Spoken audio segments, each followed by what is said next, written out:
Ay, ka-coffee, magandang araw po sa inyo, Luzon, Visayas at Mindanao. Oy, napanood nyo na ba?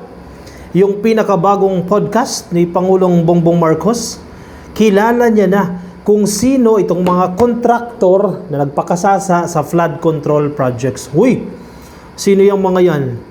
Mga taga saan dyan? Alam ko yung iba dyan. Nabalitaan natin yung iba, taga dyan sa bandang south. Uy, naku po, mahiya naman kayo. Yan ang sinasabi ng presidente. Eto ka-coffee ha, dahil meron ng detalye, itong presidente, ang sabi niya, iba-blacklist natin yan. At kung masaklap, ikaw ay kaalyado, abay, wala na, pasensya na tayo. Hindi ka na kaalyado ng presidente. Kaya yung iba dyan, dumidikit-dikit eh. Akala nila ma-absuelto sila eh. Akala kasi nila kurap yung presidente. Kasi kung kurap yung presidente, kahit mali yung gagawin nila, hindi sila matatakot eh. Magpapatuloy pa rin nila kasi kurap yung presidente eh. Susuhulan lang nila. Kung ganyan ang sitwasyon. Pero hindi eh. Kahit kaalyado pa kita, kung ikaw ay kurap, kung ikaw ay magnanakaw sa pondo ng bayan, hindi kita kaalyado. At mananagot ka. Sinasabi ng presidente, part 1 pa lang kasi yung nailalabas eh, yung interview ni Ivan Mayrina, no? Sa podcast na yan. Sinasabi ng presidente, hindi naman tayo naninisi dito. Pero, kailangan natin malaman bakit nagkamali at sino yung may kapakanan, bakit nagkamali yung mga flood control projects at dapat silang managot. Yung sinasabi kasi ng iba dyan, lalo na mga diles, siguro mga congressman nila yan, yung sabi ng mga diles, tama na yung sisihan. Ang problema dito, public funds ang pinag-uusapan natin dito. Malaki po, billions of pesos ang ginagastos ng gobyerno supposedly para sa flood control projects pero winawaldas lang po nitong mga corrupt na government official. O sige, pag-usapan natin ito. Kasi itong si Roque, ito, sabi ni Roque, kung nakita nyo na itong ano na ito, itong art card na ito mula sa TV5. Sabi sa art card na ito, PBBM, hawak na ang mga pangalan ng mga sangkot sa flood control projects. Definitely, presidente yan eh. Lahat ng Intel report may access dyan ng presidente. Now, si Harry Roque, very defensive. Sumagot si Roque. Sabi ni Roque, 1, yung tinutukoy niyang listahan, shinare niya itong art card ng TV5, tapos ang caption niya, number 1, Duterte family. Number 2, Duterte ally. Number 3, Duterte appointee. Alam na alam ni Roque ha. Mismong si Roque, umaamin na yung mga Duterte involved dito sa korupsyon. Pinost niya eh. Pinangalanan niya mismo, hindi tayo nagpangalan. Alam niya, ano to, insult to, nangiinis ito o pag-amin ito na itong mga pangalan na sangkot sa flood control project, sabi ni Roque, Duterte family. Ano ba, bumaliktad na rin siya dyan? Alam natin pang-inis yan. Di ba tayo ganyang kaslo para hindi maintindihan yan? Pero malay mo, umaamin si Roque na Duterte family number 1, Duterte ally number 2, Duterte appointee number 3. Posible. No? Di nadaan lang sa insulto ni Harry Roque, pero posible yan. Hindi yan imposible, ha? Kasi, kasagsagan niya, napakaraming flood control projects. Sana, itong bagong administrasyon na ito, hindi na tayo masyadong binabaha. Kung naging effective, itong mga flood control projects ni Digong, 6 na taon yan eh. Billions of pesos ang flood control projects dyan eh. Yes, andyan ang climate change. Andyan yung pagtatapon natin ng basura, hindi pagiging disiplinado ng mga Pilipino. Pero, kung ganyan ang prinsipyo nyo, sana huwag nyo rin isisi lahat sa administrasyon na ito. Wala naman perfectong gobyerno. Hindi naman lahat yan na monitor ni PBBM araw-araw. O kung ganyan ha, yung insert mong budget yan, make sure ipapatayo ng flood control project yan. Ang masaklap kasi, ito ang masaklap sa mga DDS, ang lahat ng sisi ninyo sa presidente. Diba? Eh, bakit si Digong hindi nyo masisi dyan sa mga flood control projects na yan?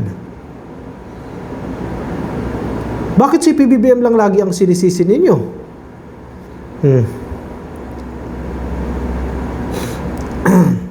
May mapahinahanap akong article eh.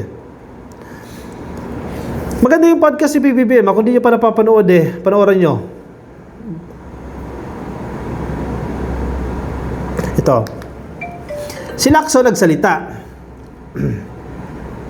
Merong sana may ano dito si Lacson, ito. Kung hindi nyo pa nakikita, nasa Philippine News Agency yan. Lacson backs PBBM in disowning allies linked to flood control anomaly. Tama lang. Wait lang ha. Basahin natin itong balita na ito.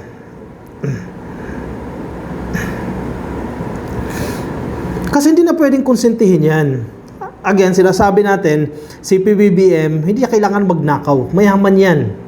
Di ba? At hindi na siya ulit tatakbo pa sa pinakamataas na posisyon, wala naman tayong re-election. Bakit niya poprotektahan itong mga magnanakaw ng mga mambabatas? O i-disown natin yan, kung kaalyado natin yan, kasi out of respect na lang yan. Respeto mo na lang din sa sarili yan, kasi alam mo na nga na magnanakaw yung congressman na yan, sige ka pa rin. Di ba? Kakampihan mo pa rin. Hindi yan. I-disown ni PBBM yan. Senator Panfilo Lacson on Tuesday expressed full support for President Ferdinand R. Marcos Jr.'s recent pronouncement to disassociate from political allies allegedly involved in corruption surrounding flood control projects. Which is, yun naman talaga dapat ang tama. Yun naman ang dapat gawin. Kasi si Lacson mismo kahapon, na-vlog natin ito, kung napanood ninyo, 60 plus, 62 to 65 na mga mambabatas sa House of Representatives lang 62 to 65 involved dyan sa corruption na yan sa flood control. Karamihan kontraktor. Pondo nila kasi in-insert nila yung budget na yan, parang PDAF scam lang yan. O di ba? Associated sa kanila yung pondo na yan, tapos ang magko-construct dyan sa mga flood control projects na yan, not only flood control projects, isama na natin yung mga kalsada at iba pang mga barangay hall dyan, mga infrastructure projects, ang gagawa, kumpanya din ng kamag-anak niya. Sarili-sarili din nila. O, pera ng gobyerno, gagawin nila. May nabasa pa nga ako nakalimutan ko lang kung sino yung nagsulat na yun Sa napakaraming mga projects, halimbawa, dredging. Kahit 10 yung dinidredge mo dyan, isang backhoe lang ang gumagana. Ginagamit sa lahat, lalo na sa mga probinsya. Kasi hindi na mo monitor dyan Kasi mahirap mong i-criticize ang ginagawa ni governor dyan, ginagawa ni congressman, ginagawa ni mayor dyan. Mamaya ipatumba ka na lang sa probinsya, di ba? Ikaw simpleng magsasaka, di ba? Simpleng tao, ordinaryong tao ka lang dyan. Bakit i-questionin mo pa? Mapahamak pa yung buhay mo. Yan ang problema. Buti nga, si Presidente mismo ang nagsasalita, kailangan natin silang harapin. Kasi kung, sino pa ba? Sino pa ang lalaban sa mga matataas na politiko na yan? Kung hindi ang Presidente. Ang Presidente, kahit pa paano, may takot sila sa Presidente. Kung may 3 taon pa ang Presidente, pwede pa kayo maipakulong yan. The President is on a roll and we should encourage him some more. When he called out the members of Congress with his now most quoted, "Mahiya naman kayo" remark, followed by his announcement that the Department of Public Works and Highways has submitted its report on the defective and anomalous flood control projects. The ball is now in his hands to make good in his promise to hold accountable all those involved. Ito pong erring contractors and their cohorts in government, sabi po ni Lacson sa kanyang interview. Paglilinaw ka-coffee, kasi ang sinasabi din ng mga DDS, bakit daw DPWH ang mag-audit? Hindi po DPWH ang mag-audit sa mga projects na yan. Kasi yan, sila mismo, i-audit nila yung sarili nila. Third party po ang mag-audit dyan. Ang hiningi lang po ng Presidente, just to clarify ng kanyang State of the Nation Address, ang hiningi niya po listahan. Listahan lang po yung hiningi niya ng mga projects na nakumpleto sa last 3 years at na-initiate sa last 3 years. Ang sinasabi ng Presidente sa kanyang interview kay Ivan Mayrina, hindi po DPWH ang mag-e-edit. Dahil alam naman natin, marami dyan sa DPWH ay involved din, kasabwat din yan ng mga kontraktor, kasabwat din yan sa pagkulimbat sa pondo ng tao-bayan. Tapos sila din mag-audit. Hindi yon. Yun ang nililinaw ng Presidente. Lacson said he is conducting his own investigation into questionable flood control projects. For the past 15 years, more than 2 trillion has been allocated for flood control projects including drainage and desilting efforts, sabi po ni Lacson. Biruin mo 2 trillion ka-coffee sa nakalipas na 15 years. Doon sa 15 years na yan, 3 taon lang ang kay PBBM dyan. Yung 6 na taon kay Digong, yung 6 na taon kay Pinoy. 2 trilyong piso. Kaya wag niyong isisi lahat kay PBBM yan. Sisihin niyo rin yung previous administration. Kung maninisi kayo sa gobyerno, sisihin niyo lahat. Wag niyong isingle out yan kay PBBM. 2 trillion pesos inallocate sa flood control projects pero binabaha pa rin tayo. Supposedly, kung naging effective yung mga flood control projects ni Pinoy, flood control projects ni Digong, itong administrasyon ni PBBM, sana hindi na tayo ganito katindi. Parang tumindi pa Ibig sabihin, hindi naging effective itong mga flood control projects na ito, patsi-patsi.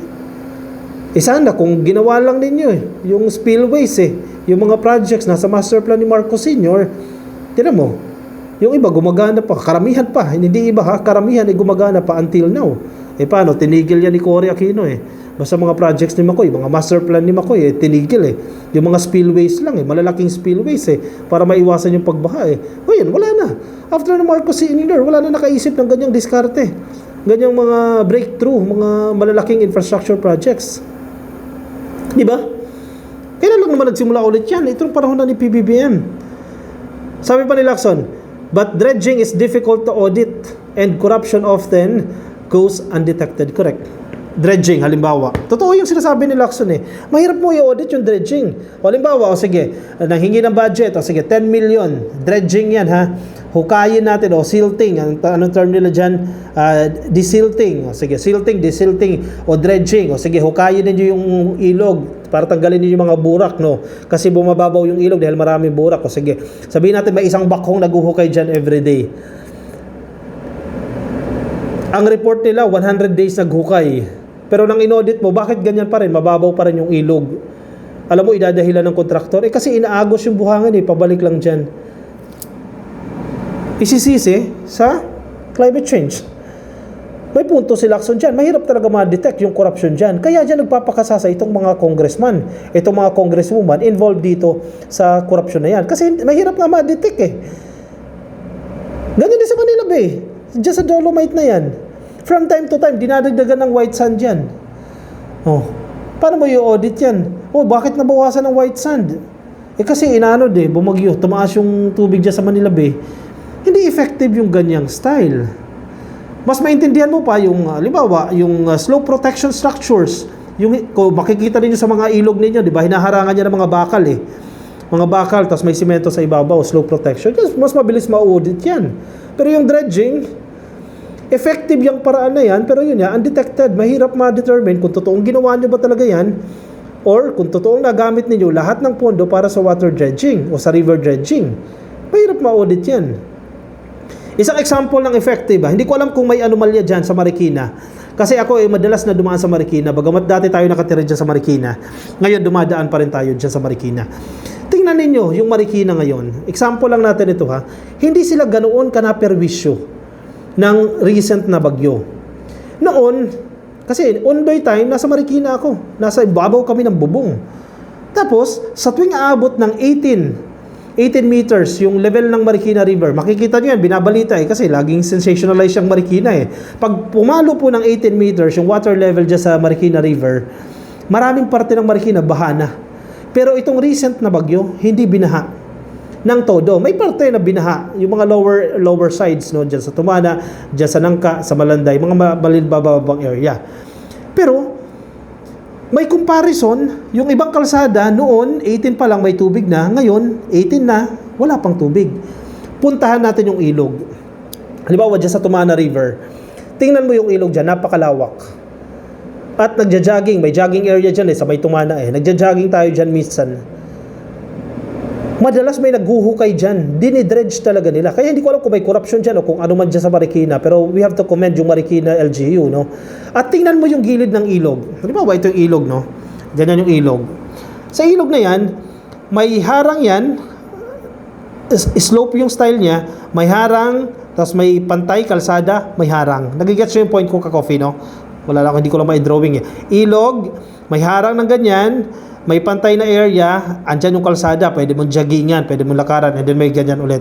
So, hindi siya tataob, hindi siya bababa o magkukulaps doon sa ilog.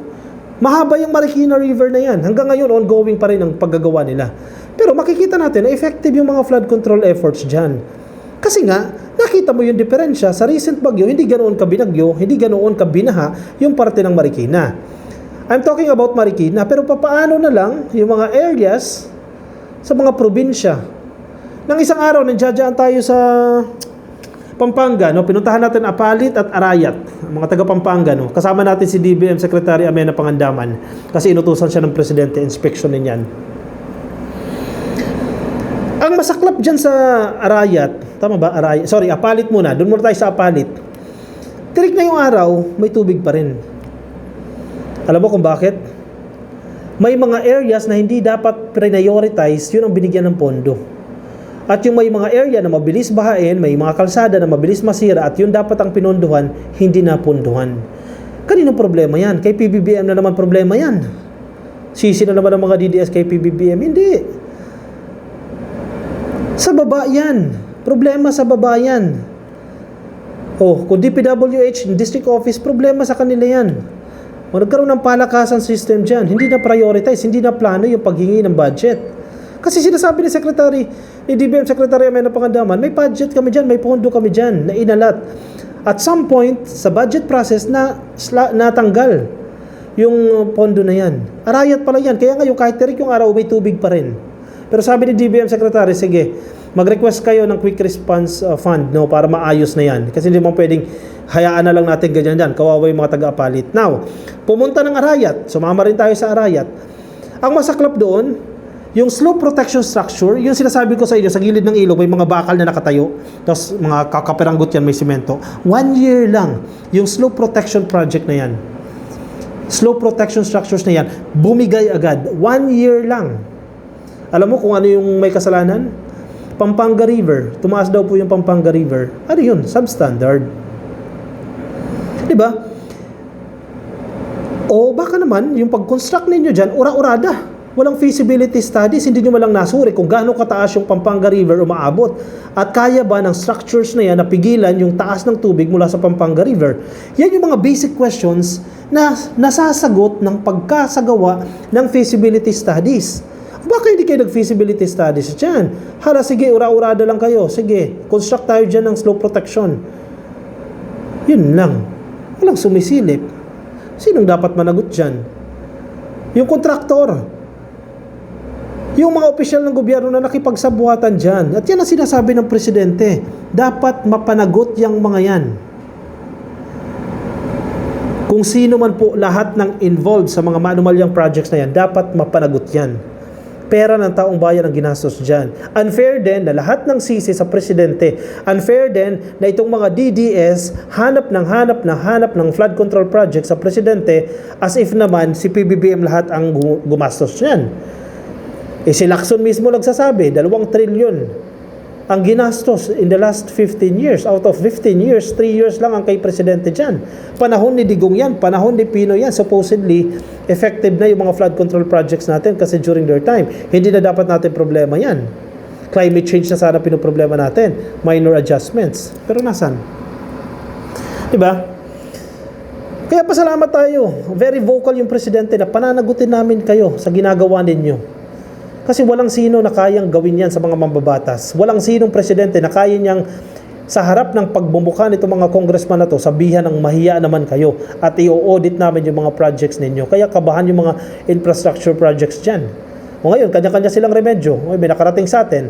Nung isang araw lang, yung ginagawa na agad, nire-remedyohan na agad nila yung palyado nilang projects. Alam nila, na-i-audit sila eh. Di ba? Ay, nako. O siya, sige. Baka may mga komento kayo, opinion, reaction, lagay dyan sa comment section para mabasa po ng iba natin mga ka-coffee. Mga nasa Facebook, please like and follow. Mga nasa YouTube, subscribe. TikTok, subscribe na rin po kayo. I'll see you ka-coffee next video. Maraming salamat po. Ingat po kayo. Nasaan man po kayo, padig ng daigdig. Bye-bye.